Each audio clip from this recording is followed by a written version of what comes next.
O povo de Deus não foi feito para sofrer, não. Mas muitos deles procuraram o sofrimento com as suas próprias mãos. Se intrometeram onde não era para intrometer. O que Deus falava muitas vezes não respeitavam. Não respeitavam as coisas de Deus. Vamos fazer uma comparação aqui do que você sabe das partes do que já aconteceram. Sansão, o homem a qual Deus disse para sua mãe que ele seria um narizeu de Deus, que ele seria o homem que livraria o seu povo da mão dos filisteus. E os medianitas estavam ali. E foi uma promessa que foi feita. Foi uma promessa que foi feita. Olha isso aqui, ó, a camisinha dele, ó, a camisinha dele. Não adianta tampar, não. Camisinha do Brasil aí. Ganhou, né? Criança na igreja. A gente não pode colocar o peso da responsabilidade em nós ou numa criança por causa de uma camisa. O importante é a gente, que sabe que não pode. Mas como a mãe não serve a Deus, a gente não pode arrumar confusão. Não é não, Davi? Não. Ele está falando em Libras, ó. Tá vendo? Escreve o nome do teu pai aí em Libras, Renato.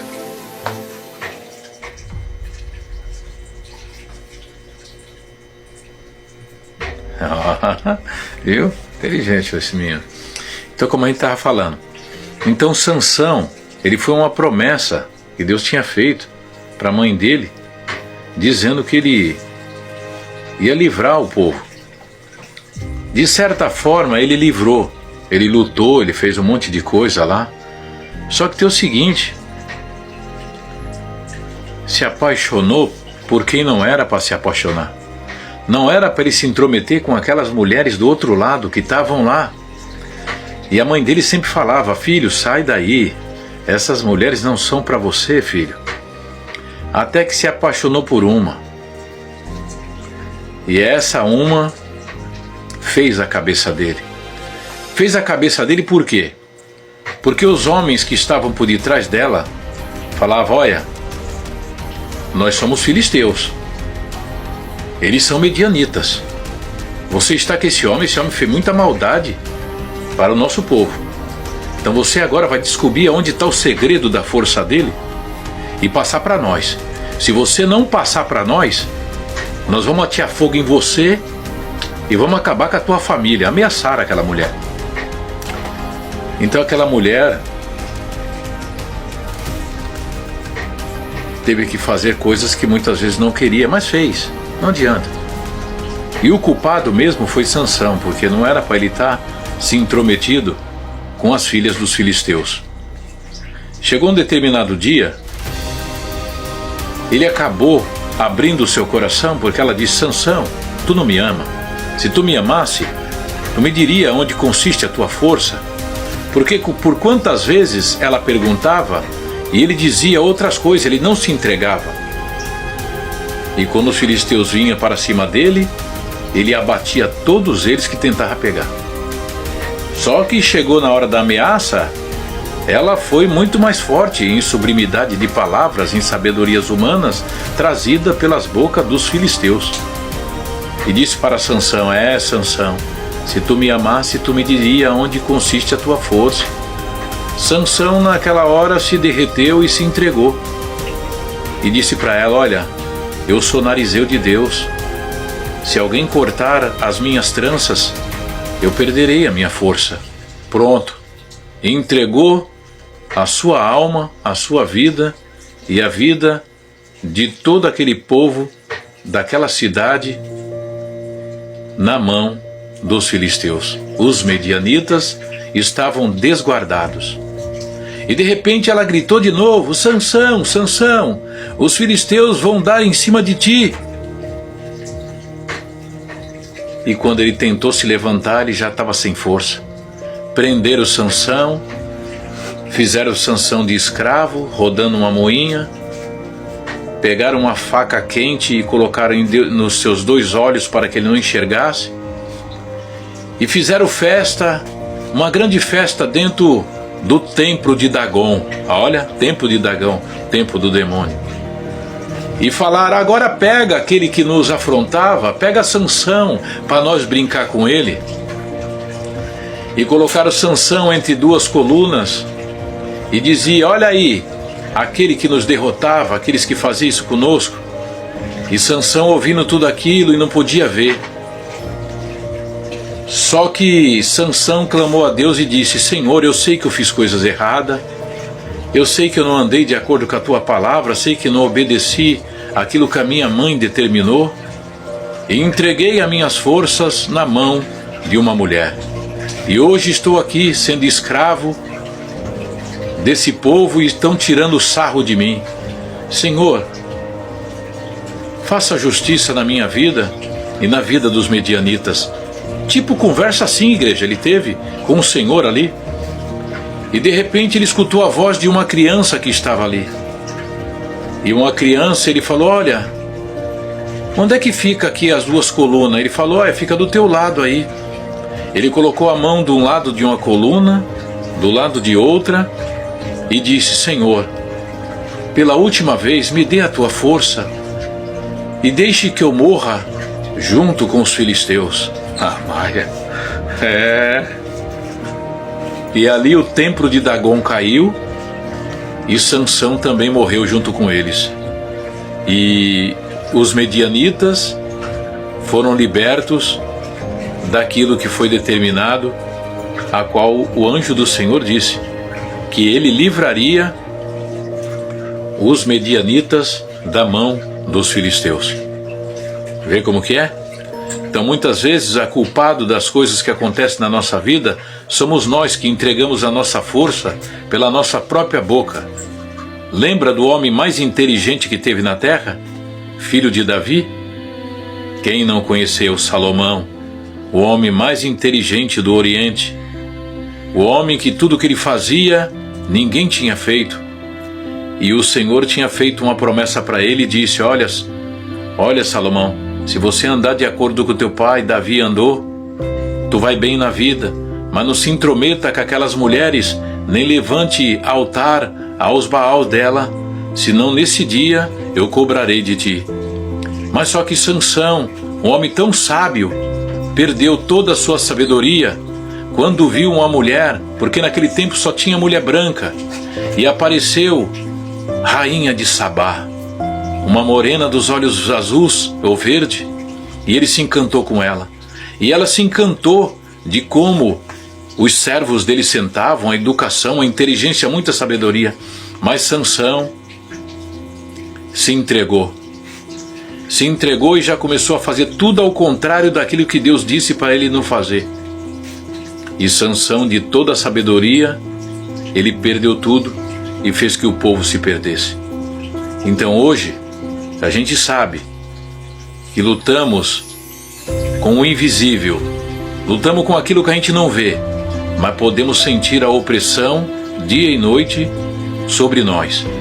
Mas o Senhor disse que ele venceu o mundo e nós venceremos também, que ele seria o nosso broquel, porque ele disse que aquele que habita no esconderijo do Altíssimo, na sombra do Onipotente descansará. E Davi dizia: direi do Senhor, ele é meu Deus, o meu refúgio, a minha fortaleza, e nele confiarei, porque ele te livrará do laço do passarinheiro e da peste perniciosa. Ele te cobrirá com as suas penas, e debaixo das suas asas estará seguro. Olha, a sua verdade é escudo e broquel. Não temerás espanto noturno, nem seta que voe de dia, nem peste que ande na escuridão, e nem mortandade que asole a meio-dia.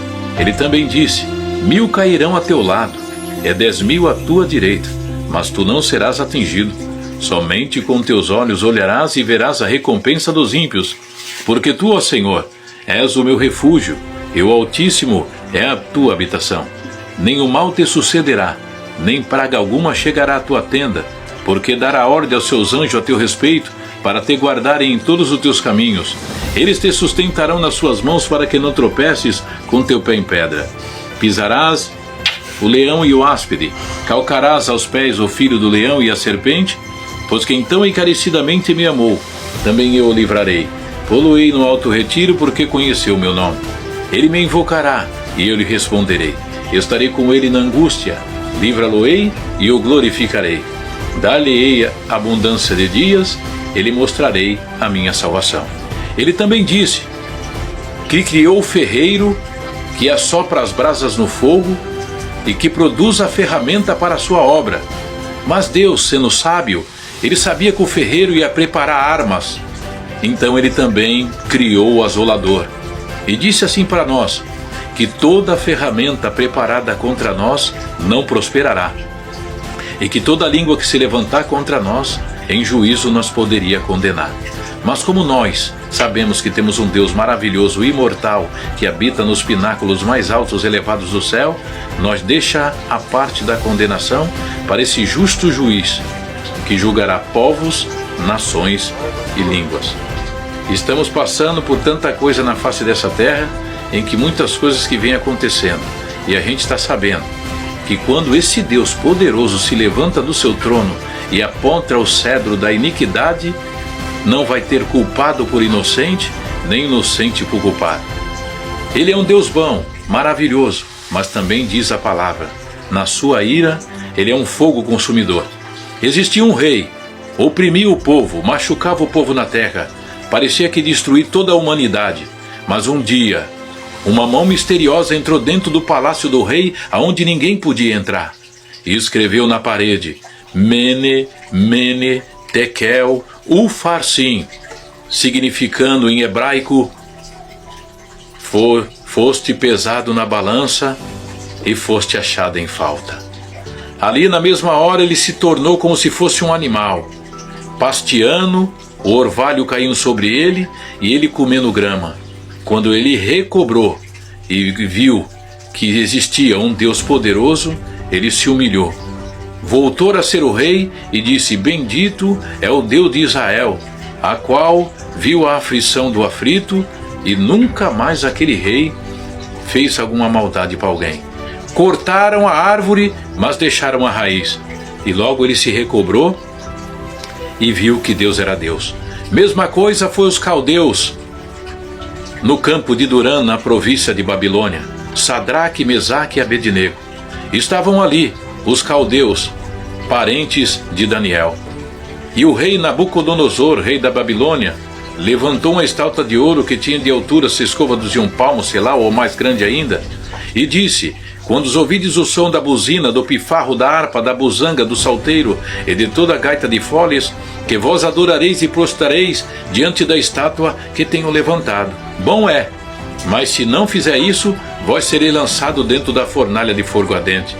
Na mesma hora em que todos se prostraram, tinha 3 homens que não se prostraram. Ananias, Misaí e Israel, que é chamado de Sadraque, Mesaque e Abednego, os caldeus. E de repente alguém disse, ó rei, é de propósito que aqueles caldeus ali não se prostraram diante da estátua que tu levantaste e nem te adoram. O rei, pois, disse, é de propósito, ó Sadraque, Mesaque e Abednego, que não prostrareis nem adorareis a estátua que tenho levantado? Pois, quando ouvides o som dos instrumentos, se vocês não se prostrar diante da estátua que levantei, vós sereis lançados dentro da fornalha de fogo ardente, e eu quero ver qual é o Deus que poderá livrar vocês da fornalha de fogo. Eles olharam para o rei e não temeu, e disse, não temos necessidade de te responder por isso, apenas não se prostraremos diante da estátua que tenha levantado. E o rei mandou que tocasse todos os instrumentos, e eles não se prostraram. Mandaram que pegaram aqueles 3 homens e jogaram dentro da fornalha de fogo ardente. E de repente alguém disse, ó rei, nós nos jogamos 3 dentro da fornalha de fogo ardente? E eles disseram, sim, pois eu vejo 4, e eles estão passeando dentro do fogo. E o rei disse, então abre a fornalha. Quando abriu a fornalha, saiu de lá de dentro Sadraque, Mesaque e Abednego. Não queimou a sua roupa e nem cheiro de fogo estava sobre ele. Então o rei Nabucodonosor e todos eles disseram assim, que hoje em diante todos nós vamos se prostrar sim diante do Deus de Sadraque, Mesaque e Abednego. Então pode saber, a aflição nós tem que passar mesmo pela nossa desobediência, mas quando esse Deus se levanta, sai de baixo. Ele manda vento forte, ele manda as águas se levantar, ele manda fogo do céu, mas o que ele tem que fazer, ele faz. Na verdade é que muitos inocentes pagará pelos pecadores, mas ele disse: eu venci o mundo, e você pode vencer também. Dá glória ao teu Criador, igreja.